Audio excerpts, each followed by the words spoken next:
이 시간에는 뿌리는가 뿌리 내리는가 라고 하는 주제를 가지고 주의 말씀을 함께 듣도록 하겠습니다. 우리나라에는 오래전부터 내려오는 민담이 많이 있습니다. 민담이라고 하는 것은 사람들 사이에 주고받는 그런 어떤 이야기인데 그 이야기를 누가 만들었는지 알지 못하는 특징이 있습니다. 민담 중에 이런 것이 있습니다. 중국에서 우리나라를 쳐들어오기 전에 우리나라의 실력이 어떤지를 알아보고자 궁금해서 사신을 보냈습니다. 사신들이 와서 자신들의 가족 문제를 풀라고 했습니다. 그리고 그 문제를 잘 풀지 못하면 이 나라는 어리석은 나라라고 생각해서 공격하려고 했습니다. 이들이 낸 문제는 이런 것이었습니다. 크기가 똑같은 말 두 마리를 데리고 와서 어떤 말이 어미 말이고 어떤 말이 새끼 말인지를 알아맞추라 하는 것이었습니다. 당시 조정에 학식이 많은 대신들이 많았습니다. 그러나 그 누구도 그 문제를 풀 수가 없었습니다. 아무리 많은 서적을 찾아보아도 어미 말과 새끼 말을 구별하는 방법에 관하여 기록한 것이 없었기 때문입니다. 조정 대신들이 그 문제를 풀지 못하자 중국에서 온 사신들이 우리나라를 은근히 얕잡아 보았습니다. 이런 문제를 풀지 못한다면 이 나라는 어리석은 나라이기 때문에 전쟁에도 충분히 승리할 거라고 하는 생각을 했기 때문입니다. 조정 대신들이 아무리 노력을 해도 그 문제를 풀지 못하자 나라의 왕이 전국에 방을 붙였습니다. 그리고 중국의 사신들의 가족 문제를 풀 사람을 찾았습니다. 방을 본 어느 시골의 가난한 농부가 그 문제를 보고 집에 있는 늙은 어머니에게 가서 그 문제에 관하여 묻자 어미가 답을 주었습니다. 어미 말을 들은 이 가난한 농부가 임금에게 가서 자신이 그 문제를 풀겠다고 했습니다. 그리고는 이렇게 물었습니다. 두 말을 3일 동안 굶기십시오. 3일 동안 굶겼습니다. 그리고 두 말을 넣고 한가운데다가 먹을 풀을 갖다 주었습니다. 그러자 두 마리 말 중에서 한 마리 말이 막 달려가서 풀을 먹었지만 다른 말은 뒤에서 이를 쳐다보았습니다.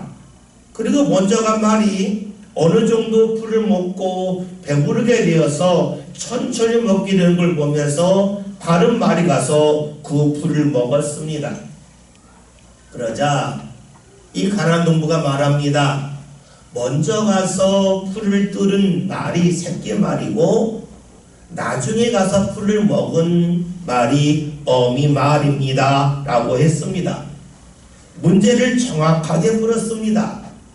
이를 본 중국 사신들이 이 나라에는 지혜로운 사람이 있구나, 함부로 공격하면 안 되겠다 하면서 돌아갔다고 하는 이야기가 있습니다.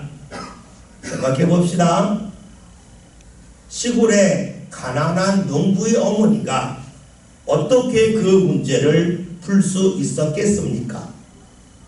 이 집에 어미말과 새끼말을 함께 키우는 그런 경험이 있었겠습니까? 그러하다면 가난한 농부일 수가 없겠죠. 아마 이 집에서는 개를 키웠을런지 모릅니다. 그런데 가난해서 개에게 먹을 밥을 제때 못 줬겠죠.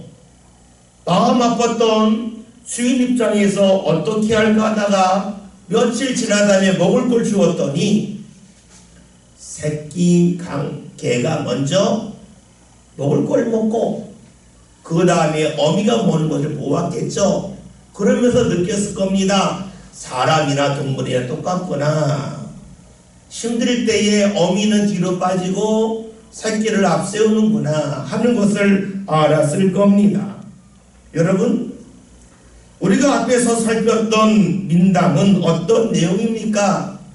어우른 문제는 지식을 갖고 푸는 것이 아니라는 겁니다. 시골 농부의 늙은 어미에 비하면 조정 대신들은 많은 지식을 가지고 있었습니다. 그러나 그 지식이 그들에게 다가온 어느 문제를 풀 수는 없었습니다. 지식에 대하여 생각해 봅시다. 시간이 지날수록 이 세상의 지식은 쌓입니다. 늘어납니다.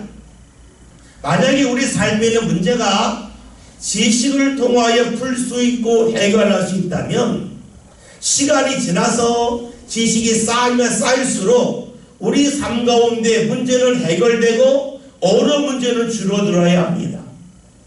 그런데 놀랍게도 세상은 거꾸로 가고 있습니다. 시간이 지나면서 지식이 놀랍게 많이 쌓이고 있지만 사람들은 어느 문제가 더 많아졌다고 호소를 합니다. 왜 그렇겠습니까? 지식으로 삶의 문제를 풀 수 없다 하는 것입니다.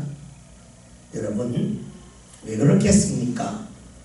지식은 기술이 발달하고 세상이 바뀌면 쓸모없는 것으로 전락을 합니다.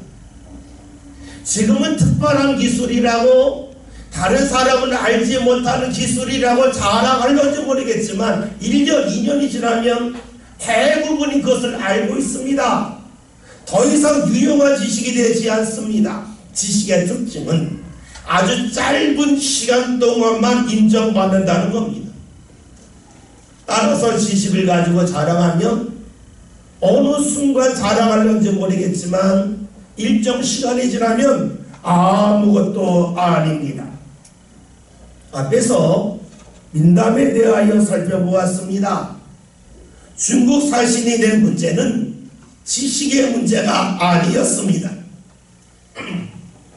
머리로 풀 수 있는 문제가 아니었습니다. 지식이 아닌 지혜에 관한 문제였습니다. 여러분, 지식은 머리에서 나옵니다. 그러나 지혜는 머리가 아닌 삶 가운데 나옵니다. 우리가 머리로 알고 있는 지식을 그냥 머리에 가둬두고 사용하지 아니하면 어떻게 될까요? 시간이 지났을 때에 쓸모없는 지식, 버려야 할 지식이 됩니다. 그러나 머리에 알고 있는 지식을 우리가 사용하여서 삶 가운데 뿌리를 내려오면 어떻게 될까요? 그 지식이 어느 순간에 지혜로 바뀝니다. 머리로만 아는 것이 아니라 삶의 경험을 통하여 느끼는 지혜로 뒤바뀌고 맙니다. 머리로 하는 지식은 순간 배울 수 있습니다. 빨리 배울 수 있습니다. 그러나 지식이 삶 가운데 뿌리를 내리워서 그것이 지혜로 바뀌기까지는 많은 시간이 필요합니다. 민담에 나오는 가난한 농부의 늙은 어미는 지식은 부족하지만 지혜가 있었기에 어려운 문제를 풀었습니다. 그렇습니다. 삶의 어려운 문제는 지식이 아닌 지혜로만 풀 수 있습니다. 그렇게 사람들은 누구나 지식보다 지혜가 중요하다는 것을 압니다. 그리고 사람들은 살아감에 있어서 지식을 얻는 것보다 지혜를 구하는 것이 더 중요함을 알고 있습니다. 그런데 아는 것과 사는 것이 일치하진 않죠. 우리가 살아갈 때에는 작은 지식에 매달립니다. 왜 그럴까요? 이유는 두 가지가 있습니다. 먼저 지식은 눈으로 쉽게 확인할 수 있습니다. 지식은 새로운 것을 받아들이는 거기 때문에 빨리 드러납니다. 그러나 지혜는 그것을 적용해야 되기 때문에 많은 시간이 필요합니다. 또 하나, 머리로는 지식은 쉽게 받아들일 수 있지만 삶의 뿌리를 내려오는 지혜는 상당한 시간이 걸리기 때문에 지혜에 이르기가 어렵습니다. 머리로 하는 지식은 빨리 얻을 수 있지만 문제를 해결할 능력이 없습니다. 반면에 삶에 적용해서 얻는 지혜는 얻기는 어렵지만 문제를 해결할 능력이 있습니다. 그렇습니다. 중요한 것은 지식처럼 머리로 끄떡이는 것이 아닙니다. 지혜처럼 삶의 경험을 통하여 우리 삶 가운데 무언가 쌓이고 그것을 확장해 나가는 겁니다. 그렇다면 세상 사례만 그러하겠습니까? 하나님을 믿는 신앙은 어떠하겠습니까? 여러분은 어떤 신앙의 사람이 되길 원하십니까? 하나님에 대하여 머리로 끄떡이고 멈추는 신앙의 사람이 되기를 원합니까? 아니면 머리로만이 아니라 내 삶 가운데 하나님을 경험하고 하나님을 만나는 그런 신앙의 사람이 되기를 원하십니까? 여러분은 교회에서만 하나님을 만나기를 원하십니까? 아니면 교회 밖에서도 나의 삶의 자리에서도 하나님을 만나고 하나님의 인도하심을 원하고 계십니까? 사실 이 질문은 매우 어리석습니다. 왜냐하면 어떤 사람도 나는 머리로만 하나님을 믿겠습니다, 교회에서만 하나님의 인도를 받기를 원합니다 하는 사람은 없기 때문입니다. 누구나 다 머리가 아닌 삶 가운데 하나님의 인도를 원하고 있고 또한 교회 밖에서도 하나님이 나와 함께 하시기를 소망하기 때문입니다. 우리에게 원하는 것은 분명합니다. 그러나 아쉽게도 원하는 대로 우리가 꼭 사는 것은 아닙니다. 왜 그럴까요? 사람은 본능적으로 힘든 것을 멀리하기 때문입니다. 오늘을 즐기기 위하여 내일을 보는 일을 별로 좋아하지 않습니다. 오늘날 우리 사회에서는 이것을 합리화하기 위하여 오늘을 즐겨라, 오늘을 붙잡아라 라고 말을 합니다. 여러분, 이런 모습이 우리 시대에만 있는 것은 아니었습니다. 과거로부터 계속해서 사람들은 그렇게 살아왔죠. 오늘 성경 말씀에서는 오늘을 위하여 내일을 보려고 하지 않는 사람들, 그리고 내가 지금 하는 것을 즐기는데 연연해 있는 사람들에게 주시는 말씀입니다. 말씀 6절을 함께 보겠습니다. 그러므로 너희가 그리스도 예수를 주로 하시니 그 안에서 행하되. 아멘. 말씀을 보면 너희가 그리스도 예수를 주로 알았다, 즉 너희가 신앙생활 한다라고 말씀합니다. 그런데 그 다음에는 말씀이 그 안에서 행하라고 말합니다. 여러분, 예수를 주로 고백하는 사람들이 예수님 안에서 행했다면 이런 말씀을 하지 않았을 겁니다. 예수 그리스도를 주라고 고백하지만 사람들이 예수 안에서 행하지 않기 때문에 이런 말씀을 하고 있겠죠.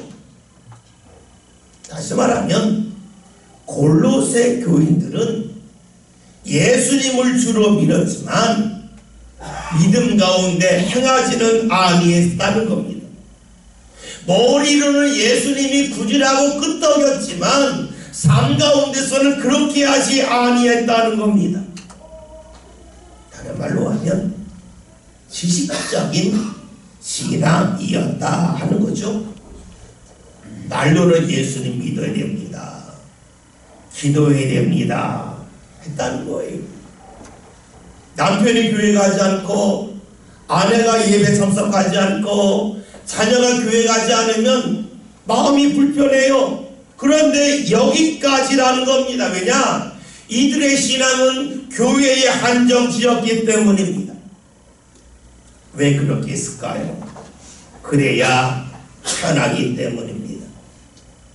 오늘 성경에서 너희가 그리스도 예수를 주로 삼았기 때문에 그 안에서 행하라라고 말합니다. 그 안에서 행한다고 하는 것은 어떤 경계, 한정을 지는 말씀이겠죠. 예수님 안에서 행하라는 겁니다.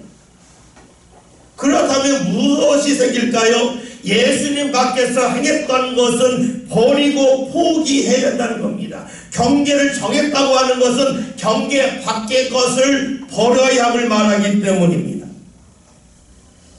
여러분, 신앙생활을 머리로 하면 편합니다. 지식적으로 하면 편합니다. 고개를 끄덕이면 되고 말로만 하는 신앙은 너무너무 편합니다. 그러나 신앙이 머리에서 멈추지 않고 삶으로 이어지려면 오늘 말씀처럼 예수 안과 예수 밖을 구별하기 시작해야 됩니다. 경계 밖에 있는 것을 경계 안으로 끌고 들어와야 합니다. 이것은 무엇을 말할까요? 다른 말로 하면 자신의 삶을 정리해야 한다는 겁니다. 정리한다고 하는 것은 우리가 어떻게 보냐에 따라 달라지겠지만, 정리한다는 것은 자신의 활동 반경이 줄어든다고 여길 수도 있습니다. 사람들은 이것을 힘들어합니다. 사람들의 특징이 있잖아요. 새로운 것을 얻는 그런 것에 대한 기대도 있지만 자신의 것을 잃어버린 것에 대한 두려움도 있습니다. 그런데 사람들은 새롭게 얻는 것에 대해서는 있어도 그만 없어도 그만이지만 자신에게 있는 것이 없어지거나 사라지면 무척이나 마음 아파합니다. 우리가 예수 안에 들어와야 된다고 하는 것은 내 삶 가운데 무언가 버리는 것을 말합니다. 내 삶 가운데 무언가 멀리하고 포기하는 것을 말합니다. 그렇죠? 우리가 신앙생활을 한다고 하는 것은 예수님 안에 들어올 때에 가능합니다. 예수님 안에 들어오기 위하여 우리가 시간을 들이죠. 예배하러 오고 말씀 읽으느라고 시간을 들이고 기도하며 시간을 드립니다. 그런데 우리가 주님을 위하여 주님께 내 시간을 들었다고 해서 우리 삶의 시간이 하루가 24시간인데 25시간, 26시간으로 늘어나는 것이 아닙니다.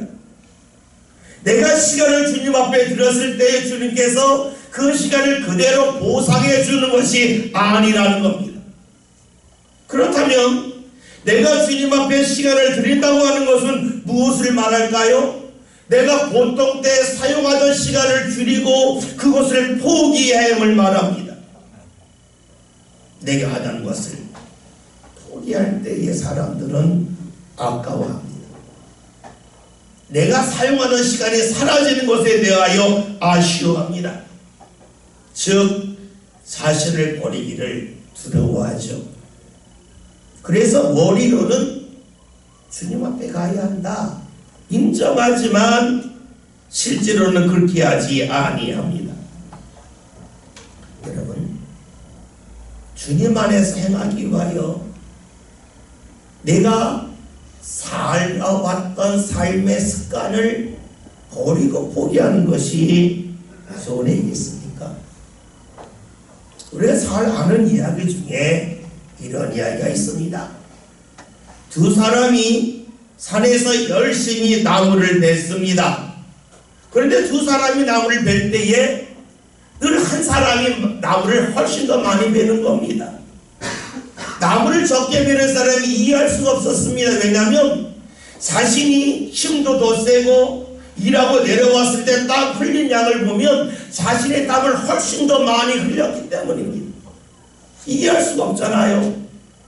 자신이 힘이 약하거나 땀을 적게 흘렸다고 하면 그 결과를 받아들일 수 있겠지만 자신이 힘도 더 세고 자신이 더 많은 땀을 흘렸음에도 불구하고 결과가 좋지 않은 것에 대하여 받아들이기 어려웠습니다.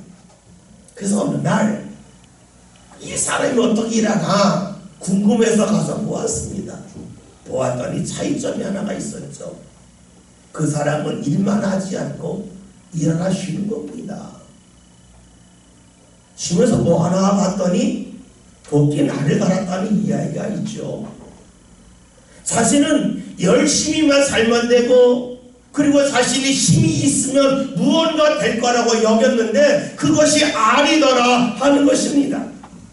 여러분, 내가 주님을 믿고 또 주님 안에 들어오기 위하여 내가 시간을 드리고 내 삶을 드리는 것은 내 삶 가운데 무언가 포기하는 것처럼 보입니다.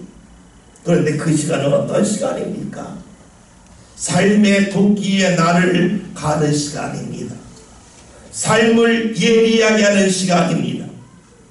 우리가 주님 앞에서 예비하고 기도한다고 하는 것은 무엇을 말하겠습니까? 이를 통하여 주님이 나를 인도하심에 대하여 더 예민하게 반응하면서 주께 허락하시는 풍요로운 은혜를 붙잡을 수 있는 기회의 사람이 된다는 겁니다. 많은 사람들은 말하죠. 내가 열심히 일하면, 내가 힘을 다하면 내 삶이 아름다워지지 않겠냐 라고 말합니다. 그런데 이런 사람은 도끼를 가지고 쉬지 않고 열심히 힘을 다해 일하면 땀 흘린 사람과 무슨 차이가 있겠습니까? 우리의 삶이 많은 것을 했다고 해서 채워지는 것이 아닙니다. 어떻게 살아가느냐에 따라서 우리의 삶은 채워질 수도 있고 채워지지 아니할 수도 있습니다. 예수님을 주로 믿는 사람에게 오늘 성경은 말씀하고 있습니다. 그리스도 예수를 주로 믿는다면 그 안에서 살아가라. 지금까지 살아왔던 삶의 방법을 달리하라는 겁니다. 머리로만 믿지 말고 삶의 방법을 달리하는 것이 진정한 믿음임을 말씀하고 있습니다. 그리고 할 일이 또 하나 있음을 말씀하죠. 7절에 있는 말씀을 함께 봅니다. 그날의 노래를 하며 체험을 받아 교훈을 받은 대로 믿음에 굳게 서서 감사함을 넘치게 하라. 아멘. 말씀을 봤더니 주님에게 뿌리를 박으라 라고 말씀하고 있습니다. 농부를 생각해 봅시다. 농부가 씨앗을 뿌립니다. 이것으로 끝납니까? 그러하지 않습니다. 씨앗을 뿌리는 것은 농사의 시작입니다. 농사가 잘 되려면 자신이 뿌린 씨앗이 뿌리를 잘 내려야 합니다. 그래야 결실을 맺죠. 씨앗을 뿌렸는데 그 씨앗이 뿌리를 내리지 않으면 씨앗이 그대로 하나를 있을 뿐입니다. 하나가 하나로 끝나죠. 그러나 씨앗이 뿌리를 내려오면 많은 결실을 맺습니다. 하나가 여럿이 됩니다. 그렇게 모든 농부는 자신이 씨앗을 뿌린 후에 그 씨앗이 뿌리 내려오기를 원하고 있습니다. 그렇다면 주님께서 우리에게 원하시는 것이 무엇이겠습니까? 우리 삶에 뿌려진 믿음의 씨앗이 깊게 뿌리 내려오는 것 아니겠습니까? 여러분, 뿌리 내려오는 것이 무엇일까요? 뿌리 내려온다는 것은 씨앗의 입장에서 본다면, 씨앗의 자리에서 본다면 흙 속으로 들어가는 겁니다. 그런데 흙의 자리에서 보면 아주 달라집니다. 씨앗이 뿌리 내린다는 것은 흙이 갈라지는 겁니다. 흙이 찢어지는 것입니다. 그렇습니다. 뿌리를 내려오려면 흙이 갈라지고 찢어져야 합니다. 그래야만 뿌리를 내려올 수가 있습니다. 땅이 갈라지지 아니한다면, 땅이 찢어지지 아니한다면 뿌리 내려올 수가 없겠죠. 오늘 우리가 어떻게 신앙의 뿌리를 내려올 수 있습니까? 그것은 우리가 잘 아는 것처럼 예수님이 가시관을 쓰신 가운데 머리가 찢어지고 십자가에 달린 가운데 창이 그 허리를 찌르면서 허리가 찢어지고 갈라졌기 때문입니다. 만약에 예수님의 머리가 찢어지지 않았다면, 예수님의 허리가 찢어지고 갈라지지 않았다면, 즉 예수님께서 보혈을 흘리지 아니하였다면 그 누구도 구원받을 수 없습니다. 우리의 구원은 예수님의 몸이, 예수님의 살이 찢어지고 갈라진 결과입니다. 뿌리 내려온다는 것은 지생이 있을 때에 가능합니다. 여러분, 그렇다면 주님의 말씀이 우리 삶 가운데 뿌리 내리기 위해서는 무엇이 필요하겠습니까? 우리의 생각이 찢어지고 우리의 마음이 갈라져야 되지 않겠습니까? 나의 생각이 찢어지지 아니하고 나의 마음이 갈라지지 아니한다면 주의 말씀의 씨앗이, 믿음의 씨앗이 우리 삶 가운데 뿌려졌다 할지라도 결코 뿌리 내려올 수는 없습니다. 생각이 갈라진다는 것, 마음이 찢어진다고 하는 것은 무엇을 말합니까? 내 생각이 옳다고 했던 것이 찢어지는 것 아니겠습니까? 내가 의롭다고 했던 나의 마음이 갈라지는 것 아니겠습니까? 내 생각이 갈라지지 않고 내 마음이 찢어지지 않는 가운데 주의 말씀이 어찌 뿌리를 내릴 수 있겠습니까? 내 삶 가운데 주의 말씀이 신앙의 뿌리를 내려오려면 우리의 생각이 갈라져야 됩니다. 우리의 마음이 찢어져야 합니다. 그러할 때 비로소 우리 삶 가운데 심겨진 믿음의 씨앗이 깊게 뿌리를 내려올 수가 있고, 깊게 뿌리 내려왔기 때문에 신앙의 열매를 맺을 수 있습니다. 뿌리가 깊다는 것은 찢어지는 아픔이 있기 때문에 가능합니다. 찢어지는 것이 아픔이지만 그것이 뿌리 내려오는 것이기 때문에 복입니다. 그래서 예수님 말씀하지 않았습니까? 애통하는 자가 복이 있다는 겁니다. 나의 생각이 갈라지고 찢어지고 이를 통하여 우리가 아파함이 신앙의 뿌리가 내려워지는 것이기에 하나님이 허락하시는 신앙의 열매를 맺게 되고 그것이 복임을 말씀하고 있습니다. 나무의 뿌리가 언제 깊어지겠습니까? 아픔이 있을 때 있죠. 시 한 편을 소개하고자 합니다. 이철아이라고 하는 시인이 쓴 아픔과 슬픔도 길이 된다고 하는 짧은 시인데 제가 여러분에게 읽어드리겠습니다. 오랜 시간의 아픔을 통해 나는 알게 되었다. 아픔도 길이 될 수 있다는 것을. 바람이 불지 않는 인생은 없다. 바람이 불어야 나무는 쓰러지지 않으려고 더 깊이 뿌리를 내린다. 바람이 나무를 흔드는 이유다. 바람이 우리를 흔드는 이유다. 아픔도 길이 된다. 슬픔도 길이 된다. 짤막한 시이지만 우리는 이 시를 통하여 볼 수 있는 것이 있습니다. 삶의 뿌리가 깊어지는 것은 아픔이 있을 때라는 겁니다. 나무가 바람이 강하게 불지 않으면 뿌리를 잘 내리지 않습니다. 바람이 불면 불수록 나무는 쓰러지지 않기 위하여 더 깊게 뿌리를 내려옵니다. 뿌리가 깊다고 하는 것은 바람을 그만큼 견뎠다 하는 것입니다. 바람이 분다는 것, 삶에 얼음이 있다고 하는 것은 뿌리를 깊게 하는 겁니다. 그러기에 바람이 부는 것도 하나의 길이라는 겁니다. 삶의 슬픔도 아픔도 하나의 길이라는 겁니다. 우리 이 시를 통해서 하나님이 우리에게 왜 아픔을 주시는지, 내 인생에 모진 바람이 부는 것을 허락하시는지를 알 수가 있습니다. 그래야만 우리의 삶 가운데 신앙의 뿌리가 깊어지기 때문입니다. 신앙의 뿌리가 깊은 사람은 삶의 모든 것이 기름을 남깁니다. 뿌리가 깊으면 바람이 강하게 부는 것이 뿌리가 더 뻗을 수 있는 기회요, 나무가 더 자랄 수 있는 기회요, 더 풍요로운 열매를 맺을 수 있는 기름을 나옵니다. 그러기에 바람 속에서도 감사할 수 있어요.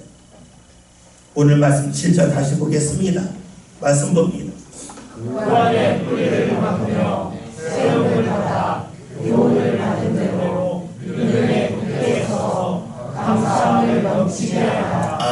말씀을 보았더니 예수 그리스도의 뿌리를 내려온 사람의 결과가 무엇인가? 7절 맨 마지막에는 말씀을 봤더니 감사함이 넘치게 된다고 말씀하고 있습니다.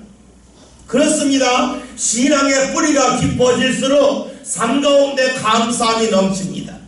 감사함이 넘친다고 하는 것은 어떤 일을 만나든지 감사할 일을 볼 수 있는 사람으로 뒤바뀌는 것을 말합니다. 믿음의 씨앗은 모든 성도들에게 뿌려졌습니다. 그러기 믿음의 사람들은 예수 그리스도를 주라고 고백을 합니다. 그러나 믿음의 씨앗이 뿌려졌다고 해서 누구나 다 믿음의 뿌리를 깊게 내려오는 것은 아닙니다. 신앙을 지식에 가두는 사람, 머리에 가두는 사람이 있습니다. 그런 사람은 신앙의 뿌리가 깊어지지 않습니다. 신앙의 뿌리가 깊어지지 않으면 자그마한 바람, 자기가 원치 않은 일을 만났을 때에 그것이 자신을 넘어지게 한다고 여겨서 원망과 불평으로 이어집니다. 그러나 신앙의 뿌리를 깊게 내려온 사람일수록 바람이 분다는 것은 더욱더 많은 뿌리를 여기저기로 뻗어갈 수 있는 기회요, 나무가 자랄 수 있는 기회요, 자신의 삶 가운데 열매 맺을 수 있는 기회임을 알기에 감사할 수 있습니다. 그렇습니다. 어려움은 우리를 고통스럽게 합니다. 왜냐? 뿌리가 깊어진다고 하는 것은 그만큼 땅이 갈라지는 것을 말하기 때문입니다. 우리 삶 가운데 어려움이 있다고 하는 것은 내가 믿거니 했던 것이 찢어지고 깨어지고 그리고 여기저기로 흩어지는 아픔입니다. 그러나 잊지 맙시다. 그것이 오늘 우리들 삶 가운데 신앙을 더욱더 깊게 뿌리 내려오도록 돕기 때문입니다. 여러분, 예수님이 우리를 받아들이기 위하여 얼마나 고통의 길을 걸어가셨겠습니까? 죄가 없으신 예수님께서 죄인인 우리를 받아들이기 위하여 얼마나 큰 고통을 겪으셨겠습니까? 생각해 보세요. 우리의 피부 속으로 자그마한 가시 하나가 들어와도 고통스럽지 않습니까? 누가 그러죠? 살 속에 박힌 가시는 빼면 그만이지만 마음속에 박힌 가시는 빼고 나도 상처로 남는다 하지 않습니까? 예수님께서 우리를 받아들이기 위하여 얼마나 마음에 많은 찔림과 고통이 있으셨습니까? 그럼에도 우리를 받아주셔서 우리를 주님의 삶 가운데 있도록 해주셨습니다. 그 주님께서 오늘 우리에게 원하신 것이 무엇입니까? 내가 너를 받아들이기 위하여 내 마음이 찢어졌던 것처럼 너희들도 내 말을 받아들이고 나의 인도함을 받기 위해서는 너의 마음도 찢어져야 되지 않겠냐? 그래야 신앙의 뿌리 내리지 않겠냐? 그래야 너희 삶 가운데 풍요로운 결실을 맺을 뿐만 아니라 오늘 7절에는 말씀처럼 감사함이 넘치는 삶을 살 수 있단다라고 우리에게 말씀하십니다. 오늘 말씀 제목이 뿌리는가 뿌리 내려오는가입니다. 여러분들 삶 가운데는 주의 말씀이 뿌려지기만 하셨습니까? 주의 말씀이 뿌리 내리고 있습니까? 저는 우리 모든 믿음의 성도들 삶 가운데 뿌려진 주의 말씀이 뿌리 내리는 역사로 반드시 이어질 수 있기를 바랍니다. 우리 삶 가운데 나의 연약함을 고백하고 이를 통하여 내 마음이 찢어지고 내 생각이 갈라진 아픔이 날지라도 이를 통하여 내 삶 가운데 믿음의 뿌리가 깊어짐을 믿고 주를 바라보고 감사할 수 있는 저와 여러분이 다 될 수 있기를 바랍니다. 그래야 우리의 삶이 그냥 머리에서 생각에서 멈추는 신앙이 아니라 우리의 삶 가운데 나와 함께 하시고 나를 인도하여 주시는 주님의 역사가 삶 여기저기에서 나타나는 복된 삶 살아갈 수 있기를 주의 이름으로 기원 드립니다. 아멘.